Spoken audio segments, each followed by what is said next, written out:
Whispers followed her steps. Some people said she brought bad luck. Others said she was too quiet, too sad, too heavy for the moving circle of the village. So when the village began to walk forward, she stayed still. The ground beneath her feet felt cold. The footprints of others marked the dirt, all moving in one direction. She watched them grow smaller, like birds flying toward the far hills. Her chest felt tight, but she did not cry. She had learned how to keep her tears inside. As the last group disappeared over a low rise in the land, silence filled the village. The fires burned low. The wind pushed through empty spaces where people once stood. A loose piece of cloth flapped against a pole. She was alone. She took a slow step forward, then stopped. Where would she go? The path was long, the land was wide. Her legs felt weak, not from tiredness, but from fear. She sat down on a fallen log near the old fire circle. The stones were still warm from the morning flames. She held her bundle close to her chest. Above her, a bird circled in the sky. It cried out once, then flew away. She closed her eyes. Far away, on a ridge above the village, a young warrior stood. He had walked with the others at first. His steps were strong, his shoulders were straight, his bow rested across his back. People knew him for his speed, his sharp eyes, and his quiet nature. But today, something felt wrong. As the village moved forward, he felt a pull inside him. It was not a voice. It was not a command. It was a feeling, like a small hand tugging at his heart. He slowed. The others did not notice. They were busy talking, laughing, planning where they would camp by nightfall. He turned his head. From the ridge, he saw the village behind them. Empty. Still, and there, near the old fire circle, he saw her. She looked small from where he stood, like a shadow against the wide land. She was sitting alone, her head bowed, her shoulders curved inward like she was trying to disappear into herself. He felt a tightness in his chest. He remembered seeing her before, always standing just outside the circle, always watching, never joining. He did not know her story. He did not know why people avoided her, but he knew what it looked like to be alone. He had felt it himself, even when surrounded by others. He took one step back, then another. A voice called out to him, "Are you coming?" He paused.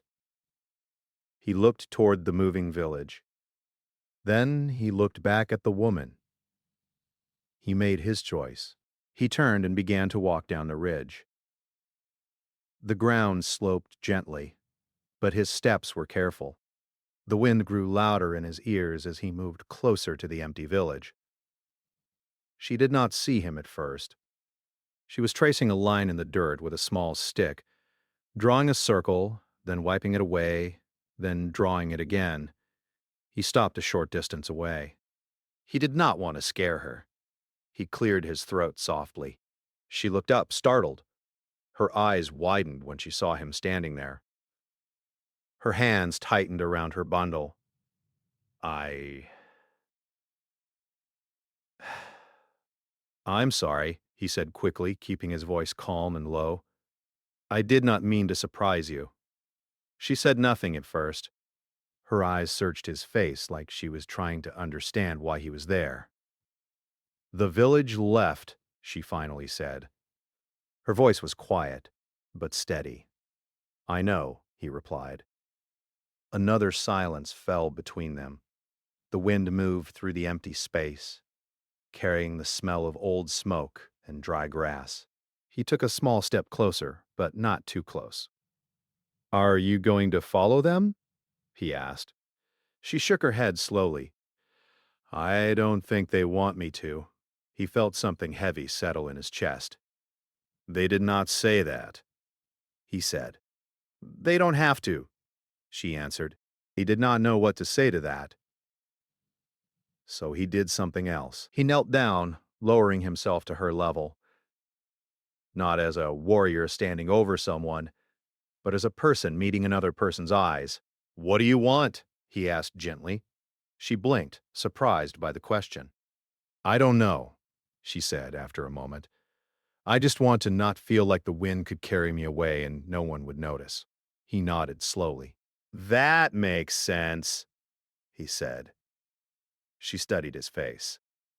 There was no pity there, no judgment, just attention. "I saw you from the ridge," he continued. "You looked like you were waiting."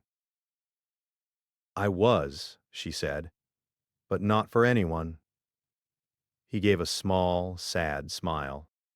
"Sometimes," he said, "the people who say they are not waiting are the ones who have waited the longest." Her hands relaxed a little around her bundle. He stood up and looked toward the far hills where the village had gone. The path was still clear in the dirt. "I was supposed to be with them," he said. She looked at him, confused. "Then why are you here?" He thought about the feeling that had pulled him back. He thought about the way her figure had looked, small and alone in the wide world. "Because I saw you?" he said simply.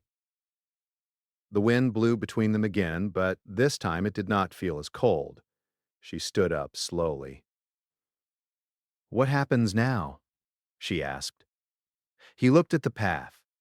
Then he looked at her. "We don't have to decide everything right now," he said. "We can just start by not standing still." She took a deep breath. For the first time that morning, she took a step forward. Not toward the village, not away from it. But beside him, the land opened wide in front of them. Tall grass moved like soft waves under the gentle wind. The sky stretched far and clear, with only a few white clouds floating slowly above. The path left by the village was still fresh in the dirt, marked by many feet and heavy bundles. They walked side by side, but not too close. At first, neither of them spoke. The woman held her small bundle against her chest. The warrior walked with steady steps, his eyes often lifting to the hills and the far land, as if making sure the world was safe around them. The silence was not heavy. It was careful. After some time, she broke it. Do you know where they will stop tonight? She asked. He nodded. "By the river, with the bent trees. The water there runs slow and clear. It is a good place to rest." She looked down at her feet as they moved over the dry earth. "I have been there before," she said. "Long ago." He smiled slightly. "Then the land still remembers you." She thought about that as they walked. The grass brushed against their legs. A small animal ran past them, quick and light, disappearing into the green. The world felt alive around them, even though they were only two people in a wide, open space. As the sun climbed higher, the air grew warm. He stopped near a group of stones by a small stream. "We should rest," he said. "Your steps are getting slower." She opened her mouth to argue, then closed it. She sat down on one of the stones and let out a long breath she did not know she had been holding. He knelt by the stream and dipped his hands into the cool water. He brought some back in his palms and offered it to her. She hesitated, then drank. The water was cold and fresh. It made her feel more awake. "Thank you," she said. He nodded. They sat there for a while, listening to the sound of the water moving over the rocks. She looked at him, really looked at him, for the first time. He was not much older than her. His face was calm, but his eyes carried something deeper, like he had seen both joy and sadness in his short life. "Why did you turn back?" she asked softly. He did not answer right away. He picked up a small stone and rolled it between his fingers. "When I was younger," he said, I got lost during a storm. I was alone in the hills for a whole night. Her heart tightened. What happened? I was scared, he admitted. Not of the land, not of the animals. I was scared that no one would come looking for me. She understood that fear. My brother found me in the morning, he continued. He said he felt something pulling him back, like he could not keep walking forward. He looked at her. That is how I felt today. She lowered her eyes, feeling warmth in her chest that she was not used to. They rested until the sun began to move toward the west. Then they stood and continued walking. The land slowly changed. The tall grass gave way to flatter ground. The path became clearer, the footprints deeper. They were getting closer. As they walked, he pointed to things in the land. That hill looks like a sleeping animal, he said. She smiled. And that tree looks like it is reaching for the sky. They laughed softly, and the sound felt strange and good in the open air. When the sun began to sink, they saw smoke in the distance. The village was near. Her steps slowed. He noticed. What is it? He asked. She stopped walking. Her hands tightened around her bundle again. I don't know if I belong there, she said. Even if I walk back, they may still look at me the same way. He stood beside her, not in front of her, not behind her. I can't change what they think, he said honestly. But I can walk with you when they look. She looked at him, surprised. They stood there for a moment, watching the smoke rise into the sky. Then they moved forward together. The village came into view. Fires were being built. People were setting up lodges. Children ran near the river, their laughter floating in the air. A few heads turned when they saw them. Whispers moved like wind through the group. She felt her chest tighten again. He took a small step closer to her, not touching her, but close enough for her to feel that she was not alone. An elder woman approached. Her hair was gray, her face lined with years of watching the world. You came back, the elder said, looking at the woman first, then at the warrior. Yes, the woman replied quietly. The elder studied them both for a moment. Then she nodded. There is space by the river, she said. You can rest there. It was not a warm welcome. But it was not a closed door either. They walked to the edge of the camp and set their things down near the water. The river moved slowly, reflecting the orange and pink colors of the sky. As night fell, the village gathered around the fires. Stories were told. Food was shared. She sat near the edge of the circle, as she always had. He sat beside her. A man across the fire noticed. A child noticed. Others noticed, too. No one said anything. The stars came out one by one, filling the dark sky with small, bright lights. She looked up. I used to think the stars were holes in the sky, she said. Like the light behind the world was shining through. He smiled. My mother told me they were the eyes of our ancestors, watching to make sure we do not forget who we are. She liked that idea. Later, when the fire burned low and people went to their lodges, they stayed by the river. The night was quiet. The water whispered over the stones. I still feel like I don't belong, she admitted. He skipped a small rock across the water. It bounced twice before sinking. Belonging is not always given, he said. Sometimes it is made step by step. She thought about all the steps she had taken that day. Away from the empty village, toward the wide land. Back to this place. Do you ever feel like you don't belong? She asked. He nodded. Even among people who know my name. They sat in silence again, but this time it felt different. Not empty, not heavy. Comfortable. The wind moved through the trees by the river, making a soft, gentle sound. She wrapped her arms around herself, and he noticed. He took off the light cloth from his shoulders and held it out to her. She hesitated, then accepted it. Thank you, she said again. You say that a lot, he said with a small smile.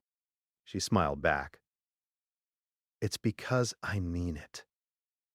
The moon rose high above them, casting silver light across the water and the land. For the first time in a long while, she did not feel like the world was too big for her. She felt like she had a place in it. Not because the village had changed, but because someone had chosen to walk beside her in it. Morning came softly by the river. Mist floated above the water like a thin white blanket. The air was cool and the sky was pale blue, just beginning to wake.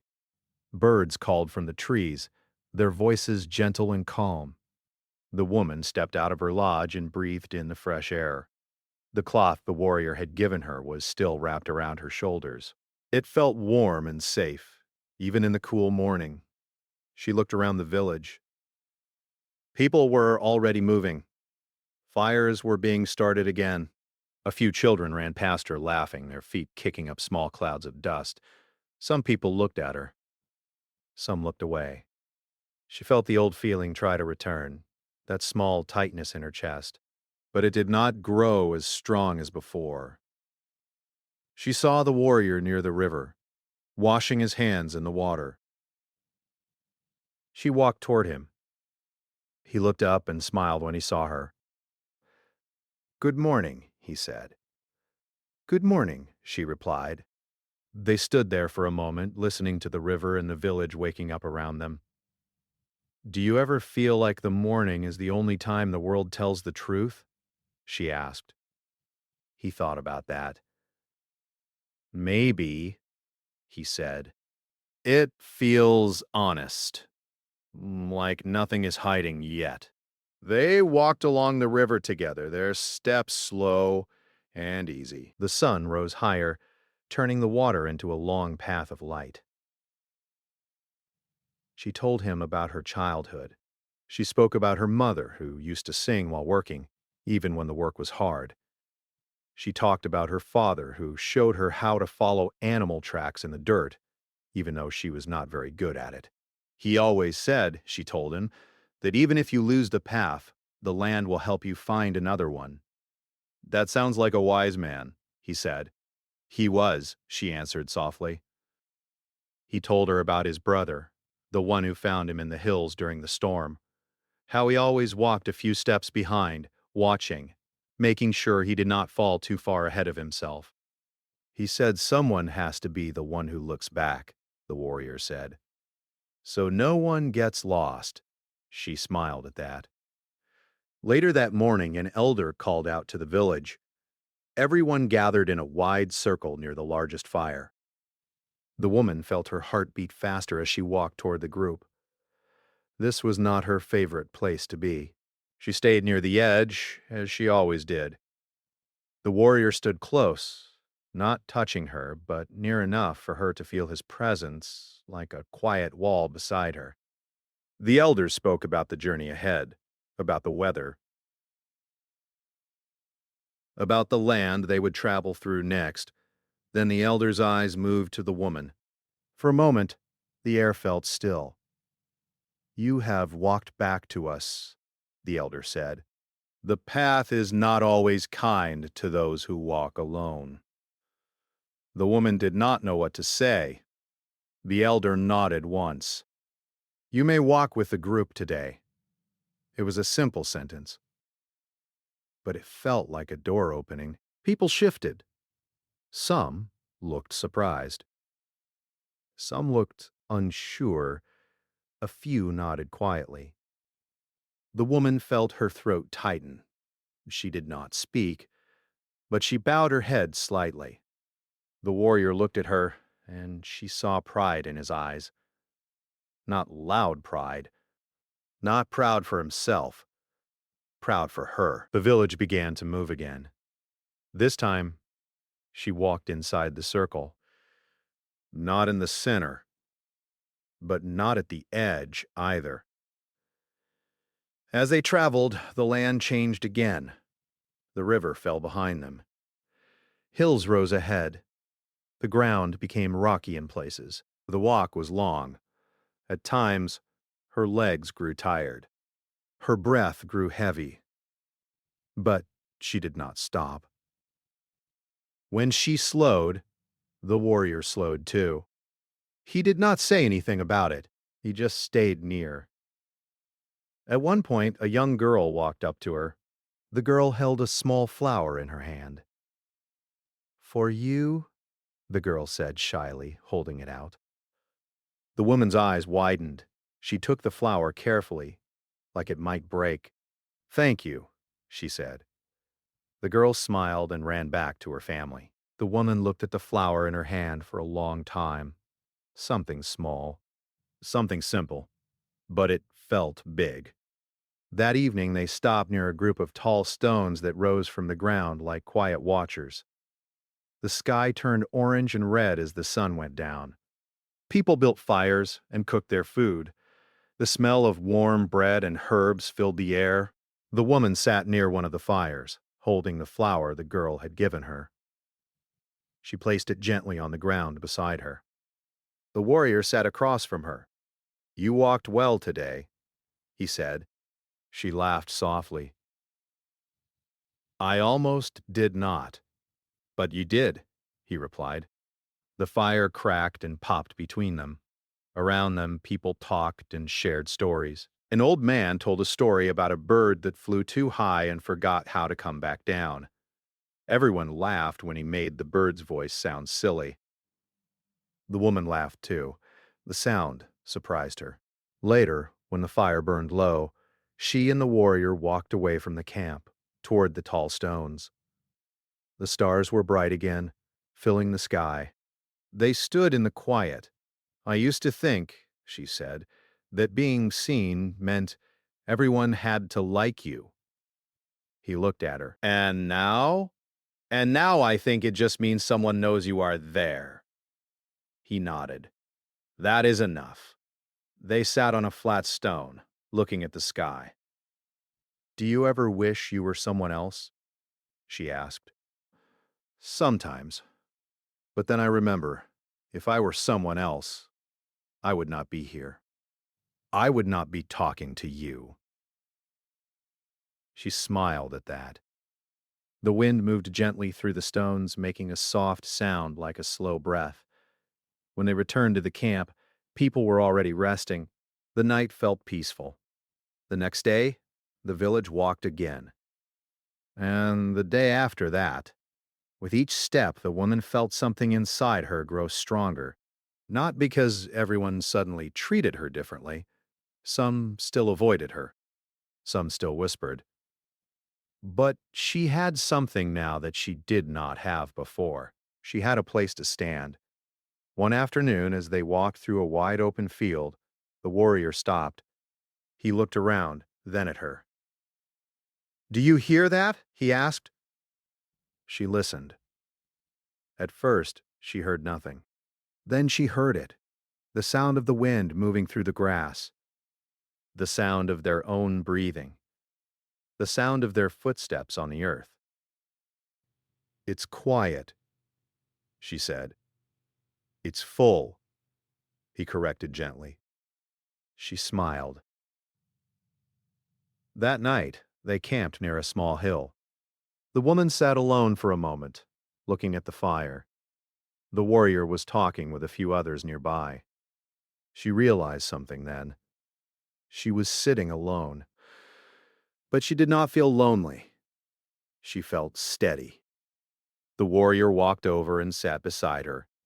"You look like you are thinking hard," he said. "I am," she replied. "I was thinking about the day you turned back. He nodded. If you hadn't, she said, I don't know where I would be. He looked at the fire. I do.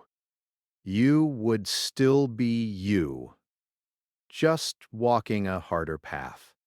She shook her head. You made it easier. He met her eyes.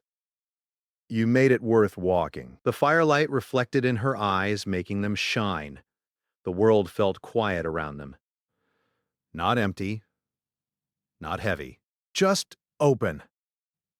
And in that open space, something new and gentle began to grow. The last morning of their journey began with soft light and quiet air. The sky was pale, almost white, as if the sun was still deciding how brightly it wanted to shine. The land around the village was wide and calm. Hills rested in the distance, and a gentle breeze moved through the grass like a slow breath. The woman stepped outside her lodge and looked around. This place felt different, not because the land had changed, but because she had. She saw people walking past her. Some nodded, some smiled, a few still looked away, but none of it felt as heavy as it once did. She walked toward the river, where the warrior often stood in the mornings. He was there, watching the water move over the stones. You're up early, he said when he noticed her. So are you, she replied. They stood side by side, looking at the water. Today feels important, she said. He nodded. It does. The elder had spoken the night before. The village was going to stop traveling for a while. This place would be their home for the season. A home. The word felt strange and warm in her chest. People began to gather near the largest fire. The elder stood in the center, leaning on a carved walking stick. The woman and the warrior walked toward the group. She did not stay at the edge this time. She walked inside the circle. The elder looked around at the people. We have walked far, the elder said. We have crossed hills and rivers. We have followed the land and the sky. Now, we will rest here. A quiet sound of agreement moved through the group. The elder's eyes moved to the woman.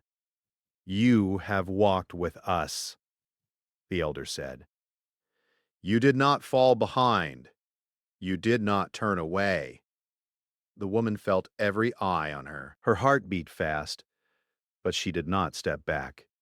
The circle of a village is not made of walls, the elder continued. It is made of people who choose to stand together. The elder stepped closer to her. There is space here for you, the elder said. Not just space, a place. The woman's eyes filled with tears. She did not let them fall, but they shined in the light. Thank you, she said, her voice steady but soft. The warrior stood beside her, his shoulders straight, his face calm. But inside, he felt something strong and warm rise in his chest.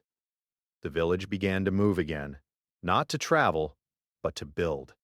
People set up lodges near the river and along the grass. Fires were made. Children ran around, helping in small ways, carrying sticks and laughing when they tripped. The woman found herself working beside others. An older woman showed her how to tie the edge of a lodge more tightly so the wind would not pull it loose. A young man handed her a bundle of reeds to carry. No one pushed her away. No one whispered. The day passed in small, steady moments. The warrior worked nearby, helping move stones and poles. Sometimes their eyes met. They did not need to speak. As the sun began to lower, the village looked like a real home. Smoke rose gently into the sky. The sound of cooking filled the air. That night, everyone gathered around the largest fire. The flames danced and popped, sending sparks into the dark sky. The elder sat down and motioned for others to share stories. A man spoke about a time when he got lost as a boy and followed a river until it led him home. A woman told a story about her grandmother who used to talk to the stars like they were old friends. People laughed, people listened. Then the elder looked at the woman. "Would you like to share something?" the elder asked. The woman froze. All eyes turned to her again. Her heart beat hard in her chest. She looked at the warrior. He gave her a small nod. She stood up slowly. "I don't have a big story," she said. "I only have a small one. Small stories matter, too." "I was left behind once," she said. "I thought it meant I did not belong anywhere." The fire crackled. "I learned that belonging is not about being perfect. It is about being seen. It is about someone choosing to walk with you, even when the path is quiet." She sat down. For a moment there was silence. Then someone clapped softly. Then another person.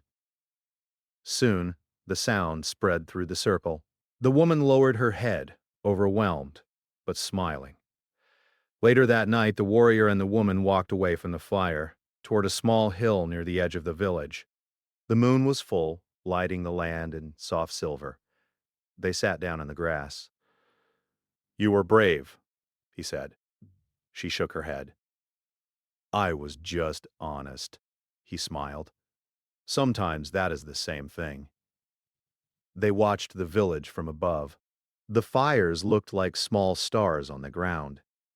"Do you remember the day you turned back?" she asked. "I do," he said. "I remember thinking I might be making a mistake."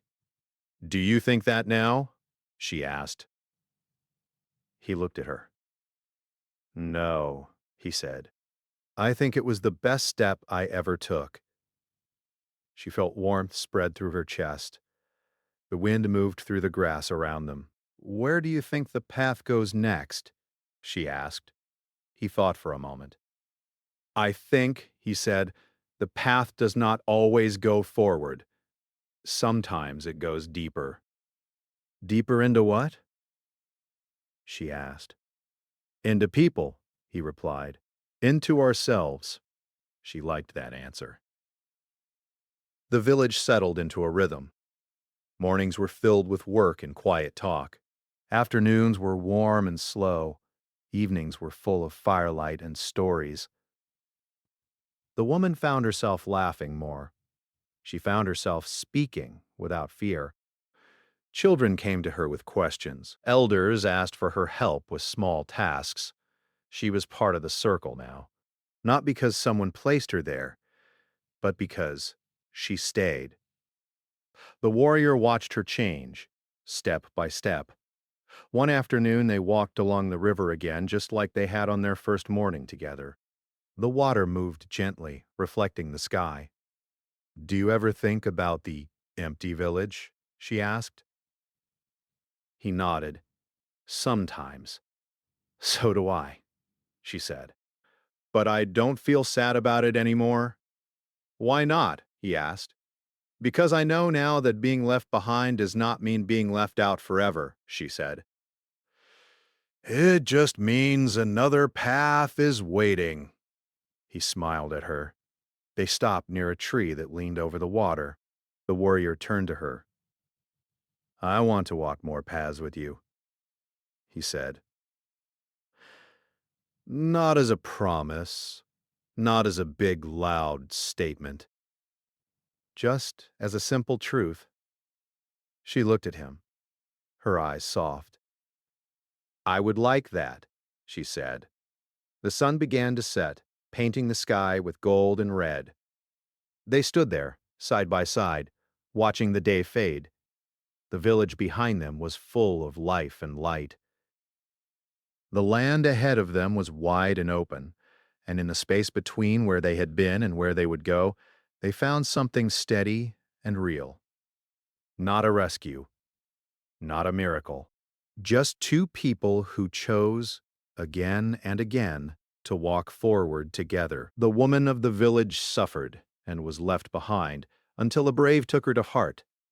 The morning sun rose slowly over the wide land, painting the sky with soft colors of gold and pink. The village was already awake. Smoke drifted up from small fires. Children laughed as they ran between the lodges. Women folded blankets and tied bundles. Men checked their tools and packs. Today was a moving day. The village followed the seasons. When the grass grew thin and the rivers grew quiet, they traveled to a new place. This was how it had always been. Everyone had a role. Everyone had someone who waited for them.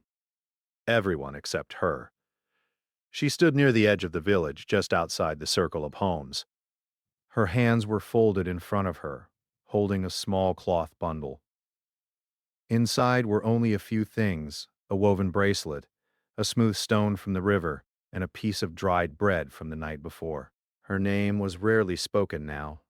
When it was, people said it softly, like it might break in the air. She watched as families moved together. A mother lifted her child onto her back.